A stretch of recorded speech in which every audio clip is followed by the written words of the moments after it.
चलो भाई, अब हम बात करते हैं अगला टॉपिक। इस टॉपिक का नाम है centrifugal force.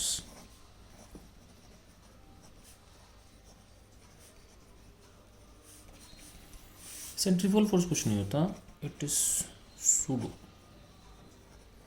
Of radial acceleration. तुमको वो क्या है मैं कहूँगा, देखो बड़ा सिंपल सा काम करता है। जैसे कि मान लो हमने क्वेश्चन किया था कि ये चीज़ घूम रही है, ग्रेविटी फ्री स्पेस है, तो इसमें टेंशन क्या होगी। ठीक है, तो हमने कहा था कि नेट फोर्स बराबर है में, अब ग्रेविटी फ्री स्पेस था या फिर नॉर्मल एम जी कैंसिलर थे, जैसे भी नेट फोर्स टेंशन है, एक्सेलेरेशन रेडियल है, एम वी स्क्वायर बार हो गया। अब इस सवाल करने का एक और तरीका है, और आप क्या करो कि आप इसी पे बैठ जाओ। अब क्या हुआ कि अब ये क्या कहेगा कि अब देखो, ये देखने वाला क्या कहेगा, देखने वाला है ना न्यूटन सेकंड लॉ तो लगा नहीं सकता, लेकिन क्योंकि देखने वाली एक्सेलेरेशन इधर है। अब अगर इसके एक्सेलेरेशन इधर है तो ये क्या लगाएगा, ये नॉन एक्सेलेटेड ऑब्जर्वर है, सॉरी एक्सेलेटेड ऑब्जर्वर है, जिसको हम एक और नाम देते हैं नॉन इनर्शियल ऑब्जर्वर। तो ये क्या करेगा, ये सूडो लगाएगा। अब सूडो किधर लगाएगा, ये सिंपल सी बात है, ये कहेगा मेरा एक्सेलेरेशन इधर है तो मैं सूडो इधर लगाऊंगा। तो ये हो गया पसूडो। पसूडो कितना हो गया, एम ए आर। अब ये बोलेगा, ये खुद को देखेगा तो बोलेगा मैं तो रेस्ट पर हूँ। अब मैं रेस्ट पे हूँ तो मेरे को नेट फोर्स कितना होगा, जीरो होगा। अब नेट फोर्स जीरो होने का मतलब क्या हुआ, टेंशन किसके बराबर होगी, एम ए रेडियल के बराबर। ठीक है, तो tension m a radial, radial कितना होगा आपके पास, वी स्क्वायर बार, तो tension m v square bar होगी, काम खत्म। कोई दिक्कत नहीं, आगे चले, आगे चलते हैं। तो इस तरीके से हम लोग काम कर सकते हैं। उसी पार्टिकल की निगाहों से देखो, वो पार्टिकल रुक जाएगा।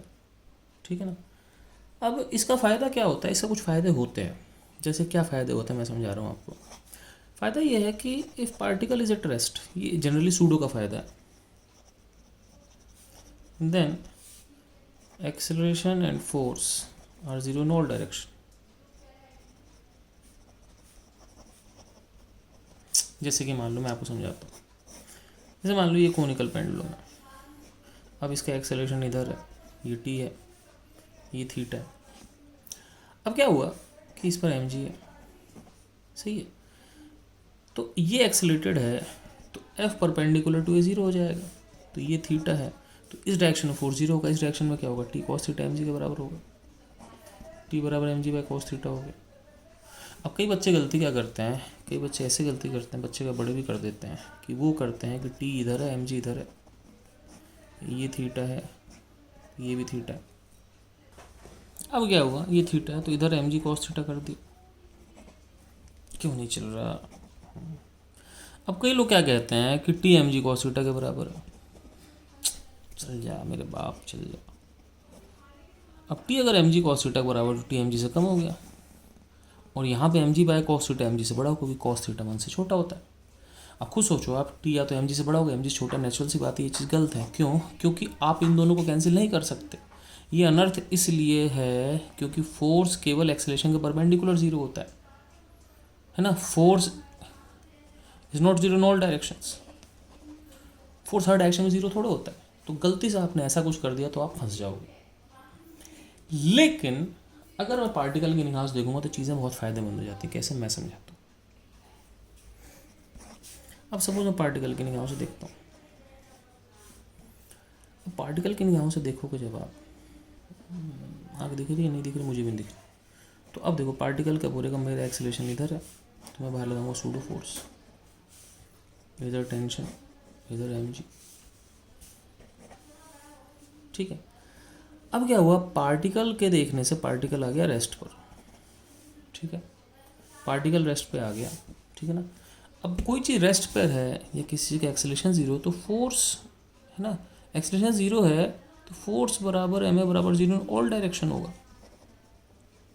सुनो मेरी बात, अगर एक्सेलरेशन है ही नहीं तो कहीं भी एक्सेलरेशन नहीं, एक्स में देखो, अगर एक्सेलरेशन एक्स में है सपोज, तो वाई और जेड में नहीं है। लेकिन अगर एक्सेलरेशन नहीं है तो कहीं नहीं है। अब इसमें फ़ायदा ये हुआ कि आपके लिए डायरेक्शन इंपॉर्टेंट नहीं है।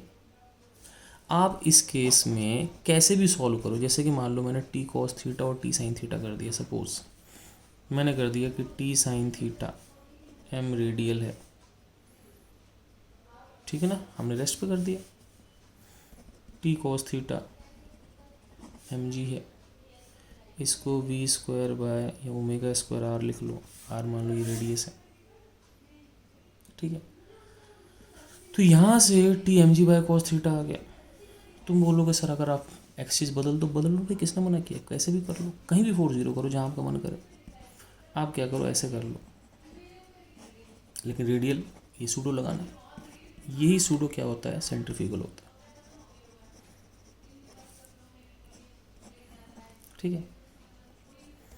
अब सपोज ये थीटा, तुम क्या करते हैं, अब इस केस में अगर आप सपोज इसको एक्स एक्सिस मानो, इसको वाई एक्सिस मानो सपोज, तो ध्यान रखना इस केस में क्या होगा, अगर मैं इधर 4 0 करता हूँ तो t M G cos theta plus m ए आर, अब ये थीटा है, ध्यान रखना ये भी थीटा होगा, ये 90 माइनस थीटा होगा, क्योंकि ये परपेंडिकुलर तो ये फिर थीटा हो जाएगा।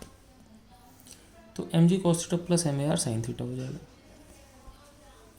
और दूसरी बात, इधर अगर देखोगे तो m A R cos theta, m A r pseudo है और इधर एम जी साइन थीटा बराबर होंगे। यहाँ से अगर आप एम ए आर की वैल्यू यहाँ रख दो तो आपके पास आ जाएगा t plus m ji cos theta, sorry t is equal to M G cos theta plus m A R sine theta. तो एम ए आर कितना हो गया, m ji sine theta by cos theta. देखो भाई M A R कितना हो गया, M ए R हो गया M A R sine theta ना, M ji sine theta by cos theta into sine theta और है, तो इंटू साइन थीटा आपने और कर दिया, बहुत छोटा दिख रहा है लेकिन काम चला गया, देख रहा है। फिर देख लो इधर की डायरेक्शन में मैंने इस डायरेक्शन में कर दिया, टी बराबर इधर की वाई डायरेक्शन में एम जी कॉस थीटा प्लस में M A R sine theta भी आएगा, इधर आ जाएगा M A R cos theta equal to M G sine theta. यहाँ से एम ए आर की वैल्यू लिख लेते हैं, एम ए आर कितना हो जाएगा, M ji sine theta by cos theta, M G sine theta by cos theta into sine theta साथ में था ही। अब क्या हो गया, टी बराबर एम जी दोनों में है, कॉस थीटा एलसीएम ले लो, तो यहाँ पे नीचे कॉस थीटा नहीं था तो कॉस थीटा मल्टीप्लाई हो जाएगा, तो cos square theta plus sine theta into sine theta sine square theta, वो कितना होता है 1, तो ये m g by cos theta हो गया। अब आप देखो आपका इधर भी answer m g by cos theta है, इधर भी answer m g by cos theta है। सूडो का ये फ़ायदा होता है, आप किसी एक्सिस पे कोई फॉर्मूला लगा लो गलत नहीं होता है ना। सूडो से हमको ज़्यादा एक्सिस काम करने के लिए मिल जाती है, ठीक है। तो pseudo is a good option. Pseudo force कोई रियल फोर्स नहीं होता, एक जुगाड़ फोर्स है, लेकिन सूडो से हमको थोड़ी फ्रीडम बढ़ जाती है, ठीक है ना। आगे चलते हैं, अब हम बात करते हैं बैंकिंग ऑफ रोड्स। हम बात करें जो फ्रिक्शन नहीं लग रही है, मतलब क्या, मैं समझाता हूँ। एक्चुअली होता क्या है, सुनो कि नॉर्मली गाड़ी सड़क पे चल रही है, मतलब गाड़ी को हम पीछे से देख रहे हैं, गाड़ी इधर जा रही है अंदर ना, तो उसका एक सर्कुलर मोशन है, तो उसको इधर की तरफ फ्रिक्शन चाहिए। अब नॉर्मल और एम जी मुड़ने में कोई मदद नहीं करते, क्योंकि दोनों कट जाएंगे, क्योंकि एक्सेलेरेशन के परपेंडिकुलर है। मान लो वो ऐसे चल रही है, मतलब समझ रहा मेरी बात, एक्चुअली वो ऐसे गई, वो ऐसे मुड़ गई, तो पेपर के अंदर की तरफ जा रही है, ज़मीन ऐसी, ठीक है ना।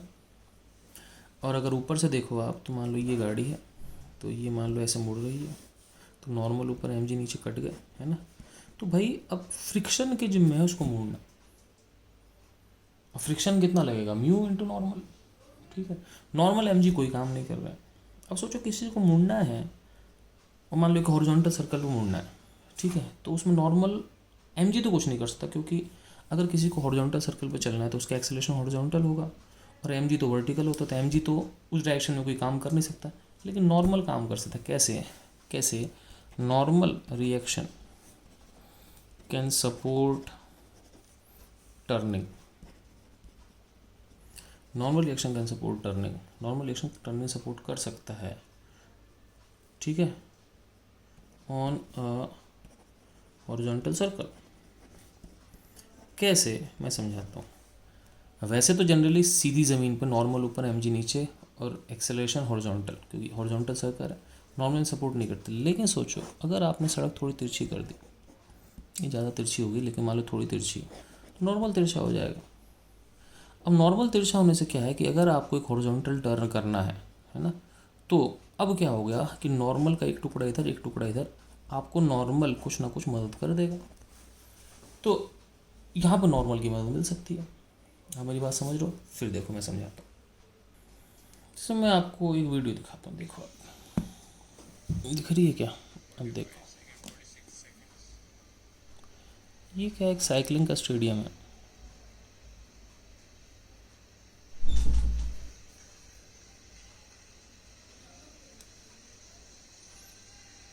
दिख रहा है आपको?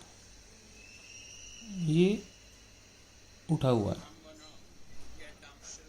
और देख लो एक और चक्कर काट के आएंगे अभी साइकिल वाले। गायब हुआ क्या? आ गए। दिख रही है आपको? चलो अब मैं क्या कहना चाह रहा हूँ, ऐसा साइकिलिंग स्टेडियम में नहीं होता, कहीं भी होता है। जहाँ भी हाईवे पे भी टर्न होता है बड़े बड़े, तो वहाँ पे सड़क को साइड से उठा देते हैं। अब इसे होता है कि मैं आपको समझा रहा हूँ, जैसे कि मान लो मैं एक स्टेडियम लेकर समझा देता हूँ। जैसे कि मान लो कि ये कोई स्टेडियम सा है, इस पर सपोज साइकिल्स मुड़ रही है। अब यहाँ पे कोई व्हीकल है, तो जैसे अब हाईवे पे ऐसा नहीं बनाते, क्योंकि हाईवे पे इंसान को कहीं जाना होता है, वहीं पे घूम घूम कर नहीं आना होता, तो एक हल्का सा ट्रैक होता है, वो उठा होता है, फिर ऐसे गाड़ी इधर चली जाती है, मतलब इसका एक छोटा सा हिस्सा होता है। तो अगर एक सड़क थीटा एंगल से उठी है तो थीटा को बोलते हैं एंगल ऑफ बैंकिंग। बैंकिंग का मतलब उठा रखा। अब क्या हो गया, इस पर एक नॉर्मल होता है जो तिरछा हो जाता है। अब वो क्या कर रहा है, वो इस सर्कल पे चल रहा है, तो उसका एक्सेलरेशन सेंटर की तरफ है, तो इधर रेडियल एक्सेलरेशन है। अब ये थीटा है तो ये भी थीटा है, ये 90 माइनस थीटा होगा, ये फिर थीटा हो जाएगा, तो यहाँ हो गया एन कॉस थीटा, यहाँ पे हो गया एन साइन थीटा, नीचे क्या हो गया एम जी होगा। अब अगर एक्सेलरेशन इधर है तो 90 डिग्री फोर्स जीरो होगा, तो फोर्स परपेंडिकुलर एक्सेलरेशन बराबर जीरो, तो यहाँ क्या हो गया एन कॉस थीटा बराबर एम जी। अब देखो नॉर्मल तिरछा होने से नॉर्मल कंपोनेंट हॉरिजॉन्टल आ गया, तो नेट फोर्स बराबर एम है। अब नेट फोर्स कितना हो जाएगा मेरे पास, केवल एन साइन थीटा, क्योंकि ये तो कट गया, बराबर एम ए रेडियल। ठीक है, एन साइन थीटा बराबर क्या हो गया, m v square bar r, वो रेडियस जिसको टर्न कर रहा है, और एन की वैल्यू हम m g by cos theta पे लिख सकते हैं। एम से एम कट गया, कॉस थीटा नहीं कटेगा, तो वी स्क्वायर कितना हो गया आर जी। क्या किया मैंने,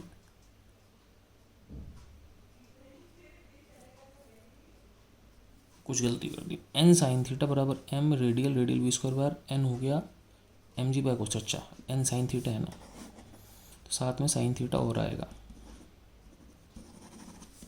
ठीक है, एम से एम कट गया, साइन बाय कोस कितना हो गया, टेन थीटा बराबर v square by r g, या फिर वी बराबर root r g tan theta. तो अगर वो केवल नॉर्मल की मदद लेता है तो इस स्पीड से मुड़ सकता है, इसमें फ्रिक्शन की रिक्वायरमेंट नहीं है।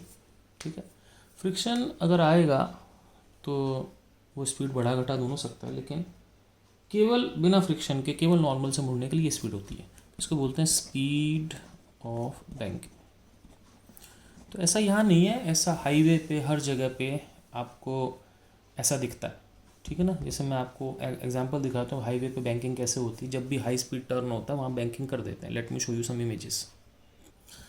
तो मेरा मन नहीं कर रहा कोई इमेज दिखाने का, सिंपल सी बात है, आप लोगों को देखनी तो घर से बाहर निकलना है, किसी हाईवे पे देखना, नॉर्मल सड़क पे नहीं मिलता। हाईवे पे देखना जहाँ पे रोड टर्न होगी वहाँ पे रोड थोड़ी उठी हुई होती है, तो मतलब ऐसे रोड आती है थोड़ी उठी हुई होती है फिर मुड़ जाती है, ये हल्का सा एक थीटा होता है।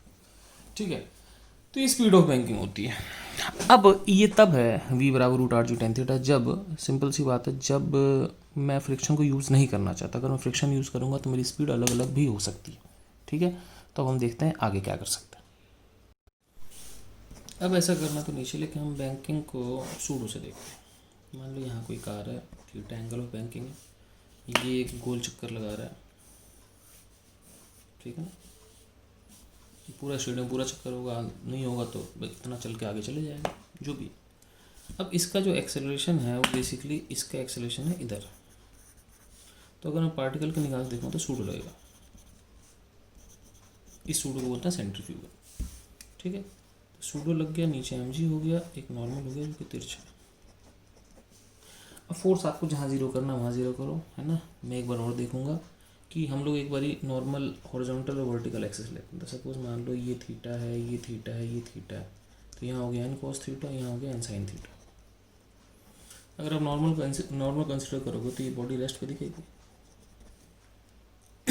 और रेस्ट पे दिखेगी तो n sin थीटा में रेडियल हो गया, रेडियल कितना हो गया mv² बार, और n cos थीटा mg हो गया, दोनों को डिवाइड कर दो, tan थीटा कितना आ जाएगा v² बाय rg, ठीक है, या v बराबर रूट rg tan थीटा, ठीक है। अगर मैं किसी और तरीके से करता हूँ, सपोज मैं एक्सेस बदल देता हूँ, कोई फ़र्क नहीं पड़ता, बॉडी रेस्ट पे कैसे भी एक्सेस बदलो, आपकी इच्छा। आपने mg यहाँ रखा, नॉर्मल यहाँ रखा, ठीक है, और बाहर सूडो लगा दी, जिसको सेंट्रीफ्यूगल भी बोलते हैं, MAR या फिर mv² बार। अब क्या करते हैं, ये थीटा है तो ये 90 माइनस थीटा फिर थीटा हो गया। अब हम लोग एक्सेस बदल देते हैं, हम एक इस एक्सेस पे ले लेते हैं, एक एक्सेस पे ले लेते हैं, तो इधर हो जाएगा mg cos थीटा, इधर हो जाएगा mg sin थीटा, यहाँ हो जाएगा mv² बार cos थीटा, यहाँ हो जाएगा mv² बार sin थीटा, ठीक है। r बड़ा लिख देते हैं, r बड़ा लिख देते हैं, ठीक है। अब ये भी कटेगा, ये भी कटेगा, बॉडी बर्ड एक्शन में फोर्स जीरो, ही तो फायदा है भाई। अगर बॉडी को रेस्ट मिला दिया सूडो फ्रेम से देख करके, तो कहीं भी फोर्स जीरो करो। अगर मैं सीधे एक्स में सीधे फोर्स जीरो कर दूँ तो मेरे पास सिंपल आ जाता है कि mg sin थीटा जो होगा वो mv² बार cos थीटा के बराबर होगा, ठीक है। m से m कट गया, सीधे सीधे आ गया v² हो गया rg tan थीटा, यानी कि v कितना हो गया रूट rg tan थीटा, ठीक है ना। तो वही आंसर इससे भी आ गया, ठीक है। तो अब हम चलते हैं आगे। तो हमने यहाँ पर क्या हुआ, फ्रिक्शन का यूज़ नहीं लिया। अगर फ्रिक्शन का यूज़ करेंगे तो क्या होगा वो भी हम देख लेते हैं। चलो कोई फ्रिक्शन की जब हम बात देखते हैं तो इस लेक्चर वहीं ख़त्म करते हैं, ठीक है। और फिर मिलते हैं अगले लेक्चर में, जिसमें आपको मैं असाइनमेंट भी दे दूँगा। ओके बच्चों, बाय, टेक केयर।